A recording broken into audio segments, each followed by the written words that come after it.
Chacun pressent que le Brexit appelle une réponse forte de l'UE, une relance susceptible de clarifier au plus vite la situation. Car aux risques politiques qui minent les démocraties de l'intérieur, liés à la grande collusion des perdants de la mondialisation, s'ajoute aussi l'inquiétude d'une rechute de la croissance. Et ce scénario replacerait sur le devant de la scène l'agenda stérilisant de la gestion de nos déséquilibres financiers et de nos vulnérabilités bancaires. Cela, il faut l'éviter à tout prix, car il confine les exécutifs dans la gestion de l'urgence, dans l'expertise comptable, quand l'Europe a besoin d'audace. Mais comment appeler à l'audace sans tomber dans l'incantation ? Le saut vers un gouvernement économique, autrement dit, une ébauche de fiscalité européenne, l'émission d'instruments européens de dette, une extension de certaines compétences, etc.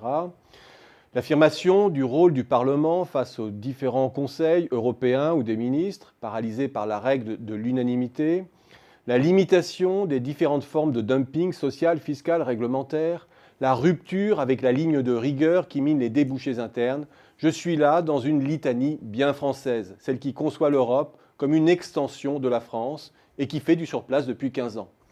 Mais je ne peux ignorer le fait que l'Allemagne rêve d'une Europe qui soit son prolongement avec une super agence de régulation à son sommet, ou que d'autres ne veulent que d'un espace de libre-échange sécurisé.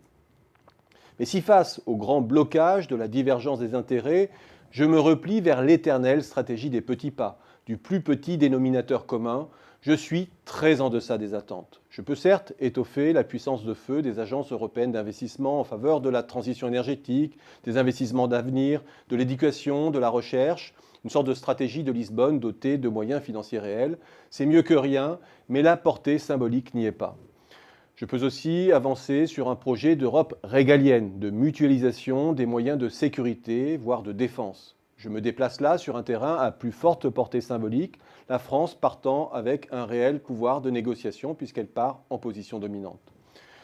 Je peux aussi resserrer le cercle de la négociation sur celui des pays fondateurs, ou sur le trinôme franco-italiano-allemand, ou plus simplement sur le binôme franco-allemand, pour réduire les lignes de fracture et du chacun pour soi.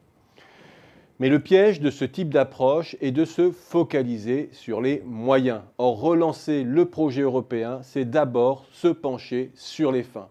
Et la lecture du traité fondateur nous révèle immédiatement en quoi le projet s'est perverti et ce pervertissant s'est affaibli. Que dit le traité ? Promouvoir un développement harmonieux et équilibré des activités économiques dans l'ensemble de la communauté. Une croissance durable et non inflationniste respectant l'environnement, un haut degré de convergence des performances économiques, un niveau d'emploi et de protection sociale élevé, le relèvement du niveau et de la qualité de vie, la cohésion économique et sociale et la solidarité entre les États membres. Et si le pacte européen se fissure, c'est précisément parce qu'il a perdu de vue les fins qu'il poursuit.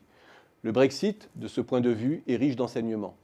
Il amène d'abord à relativiser la focalisation française sur les dysfonctionnements de l'eurozone, car au fond, le ras-le-bol populaire du Royaume-Uni à l'égard de l'UE s'est construit sur les mêmes fractures que les autres, sociales, générationnelles, spatiales. Le cas britannique montre qu'une économie n'a nul besoin des règles européennes pour être abonnée à la rigueur. Le fait d'être excentré du cœur industriel, concentré sur les services, crée une propension au déficit qui appelle inévitablement la rigueur. Nul besoin du six-pack pour cela, encore une fois. Ce n'est pas un hasard si Espagne, Portugal, Royaume-Uni, Grèce, Italie ou Irlande sont happés dans une même logique de moins-disant social, fiscal et budgétaire. Cette rigueur est d'abord inhérente au processus de mondialisation. Les fossés qui se creusent entre PME et grands groupes, entre qualifiés et non qualifiés, entre jeunes et vieux, entre régions, entre métropoles et zones rurales, sont des tendances lourdes qui dépassent le périmètre de l'UE ou de l'eurozone. La faute originelle de l'Europe, c'est in fine d'être dans la dénégation de ces asymétries et de ne pas se fixer pour première mission de les contenir. L'urgence est là. L'Europe doit redevenir d'abord un grand marché intérieur. Une économie plus équilibrée, moins extravertie, qui stimule la marge des affaires pour affronter les mutations technologiques, mais dans un compromis social qui permet de rétablir les cohésions indispensables. Les moyens peuvent varier pour y parvenir, mais ce que l'on attend après le Brexit, c'est la relance de cette vision inclusive de l'Europe.